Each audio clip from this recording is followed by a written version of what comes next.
Country delight గురించి తెలిసింది. IIM, ఐఐటిలో చదువుకున్న వాళ్ళు ఈ కంపెనీ నడుపుతున్నారు.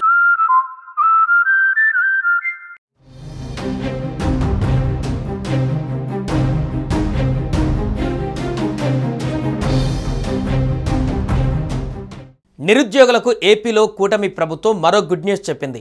ఎన్నికల హామీలను ఒక్కొక్కటిగా అమలు చేస్తున్న కూటమి ప్రభుత్వం తాజాగా మరో హామీపై ఫోకస్ పెట్టింది. తాజాగా మంత్రి నారా లోకేష్ నిరుద్యోగులకు శుభవార్త చెప్పారు.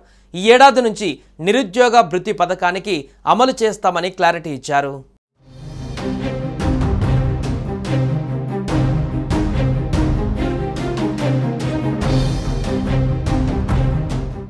ఏపీలో కూటమి సర్కార్ అధికారంలోకి రావడానికి కీలకమైనవి సూపర్ 6 పథకాలు. ఒక్కొక్కటిగా అమలు చేసేందుకు ప్రణాళిక రెడీ చేసింది. ఇప్పటికే అనేక హామీలను కూటమి ప్రభుత్వం అమలు చేసింది. ఇక ఈ ఏడాది నిరుద్యోగ భృతి పథకాన్ని అమలు చేస్తామని మంత్రి నారా లోకేష్ ప్రకటించారు. మచిలీపట్నం పర్యటనలో భాగంగా కార్యకర్తలతో ఆయన సమావేశమయ్యారు. ఈ క్రమంలో నిరుద్యోగ భృతిపై క్లారిటీ ఇచ్చారు. మీరు చూస్తే ఒకసారి బాబు సూపర్ 6 కూడా తిరిగేద్దాం. ఉద్యోగాలు కల్పిస్తాం మనం. మెగా డిఎస్సి ఏర్పాటు చేసాం. పెద్ద ఎత్తున పెట్టుబడులు ఎట్లా వస్తున్నాయో మీరు చూస్తున్నారు. ఐటీ రంగంలో ఎలాంటి కంపెనీలు మనం పట్టుకొస్తున్నాం మీరు చూస్తున్నారు. ఇవన్నీ వివరించి చెప్పాలి. నిరుద్యోగ భృతి కూడా ఇస్తాను. ఈ సంవత్సరంలోనే మొదలు పెడుతున్నాం నిరుద్యోగ భృతి కూడా. అది మీరు వివరించండి. రెండోది, తల్లికి ప్రతి నెల 3,000 చొప్పున ఏడాదికి 36,000 నిరుద్యోగుల అకౌంట్లలో వేయనుంది కూటమి ప్రభుత్వం. ప్రజల నమ్మకాన్ని వమ్ము చేయబోమని చెబుతూనే ఎన్నికలలో ఇచ్చిన హామీలను ఒక్కొక్కటిగా నెరవేరుస్తామని మంత్రి లోకేష్ చెప్పకని చెప్పారు. అయితే ఈ పథకానికి సంబంధించి విధి విధానాలు త్వరలో ఖరారు కానున్నాయి. దీనిపై ప్రభుత్వం కసరత్తు చేస్తుంది. నిరుద్యోగ భృతి పథకం ఇప్పటిది కాదు.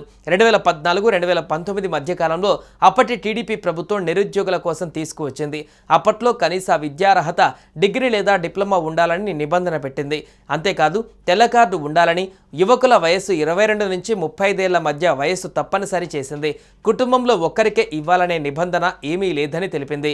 నిరుద్యోగ భృతితో పాటు అదనంగా స్కిల్ డెవలప్మెంట్ ట్రైనింగ్ ఇప్పించారు. 10 లక్షల మందికి నిరుద్యోగ భృతిని చెల్లిస్తామని అప్పట్లో చెప్పారు. చివరకు ఆ సంఖ్య 12 లక్షలకు చేరింది. ఇప్పుడు ఆ స్కీమ్ని మళ్లీ ప్రవేశపెడుతుంది కూటమి సర్కార్.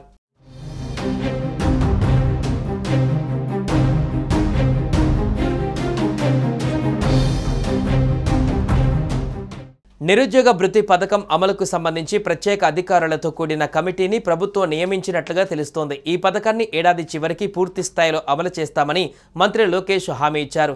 ఈ పథకం తాలూకా సాంకేతిక రూపకల్పన, గుర్తింపు ప్రమాణాలు, లబ్ధిదారుల వెరిఫికేషన్ వంటి అంశాలపై ప్రభుత్వం ప్రణాళికాబద్ధంగా ముందుకు సాగుతోంది.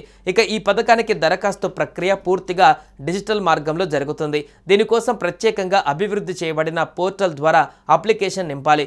ఆధార్ కార్డ్, విద్యార్హత సర్టిఫికేట్, బ్యాంకు ఖాతా వివరాలు, ఆదాయ ధృవీకరణ పత్రం వంటి అన్ని పత్రాల పరిశీలన అనంతరం అర్హుల ఖాతాలలో డీబీటీ ద్వారా నిధులు జమ చేస్తారు.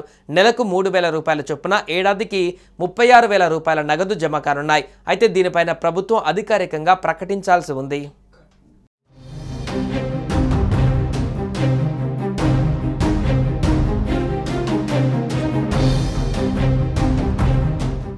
సుమన్ టీవీలో మీ పర్సనల్ అండ్ బిజినెస్ ప్రమోషన్స్ కోసం కింది నెంబర్కి కాంటాక్ట్ చేయండి.